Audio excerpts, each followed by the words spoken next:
আর্থনা শীর্ষ সম্মেলনে যোগ দিতে গেল সোমবার কাতারের দোহায় যান অন্তর্বর্তী সরকারের প্রধান উপদেষ্টা ডক্টর মোহাম্মদ ইউনূস। বুধবার তার সঙ্গে বৈঠক হয়েছে কাতারের উপ-প্রধানমন্ত্রী ও প্রতিরক্ষা মন্ত্রী শেখ সাউদ বিন আব্দুল রহমান বিন হাসান আল থানির সঙ্গে। প্রধান উপদেষ্টার প্রেস সচিব শফিকুল আলম জানান, বিনিয়োগ সম্ভাবনার কথা তুলে ধরে প্রধান উপদেষ্টা কাতারের মন্ত্রীকে বলেছেন, বাংলাদেশকে ম্যানুফ্যাকচারিং ও অর্থনৈতিক হাব হিসেবে গড়ে তোলার চেষ্টা চলছে। বন্দরের সক্ষমতা বাড়ানো সহ বিনিয়োগ পরিষেবা উন্নয়ন করা হচ্ছে। তিনি কাতারের ব্যবসায়ীদেরকে বাংলাদেশে বিনিয়োগে উৎসাহিত করতে সেদেশের সরকারের প্রতি আহ্বান জানান। বাংলাদেশ কাতারকে ডেডিকেটেড একটা ইকোনমিক জোন আমরা তাদের জন্য তৈরি করে দেবো কাতারের ডিফেন্স ইন্ডাস্ট্রির জন্য।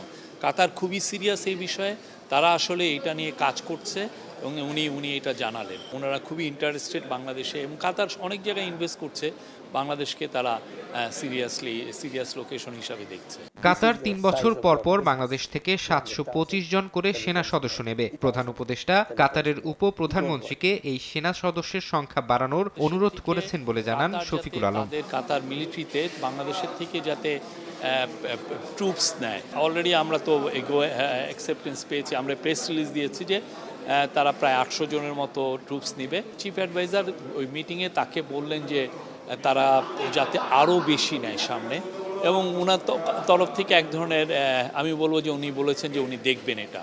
এদিন কাতারের বাণিজ্য ও শিল্পমন্ত্রী শেখ ফয়সাল বিন আল থানিও অধ্যাপক ইউনূসের সঙ্গে বৈঠক করেন। বৈঠকে দ্বিপক্ষীয় বাণিজ্য ও বিনিয়োগ বাড়ানোর উপর গুরুত্বারোপ করেন প্রধান উপদেষ্টা।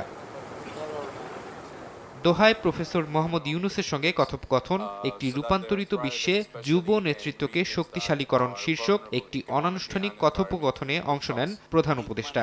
সামাজিক, অর্থনৈতিক সহ নানা বিষয়ে কথা বলেন অধ্যাপক ইউনূস। একই সঙ্গে অংশগ্রহণকারীদের প্রশ্নের উত্তর দেন অন্তর্বর্তী সরকারের প্রধান উপদেষ্টা। Always talking about creating a new civilization. This civilization that we have around us is a self-destructive civilization. In order for ours to survive, we have to create a counter civilization so that we don't create those problems that we do right now, so that we can survive, we can live on this planet happily with the environment as our friend.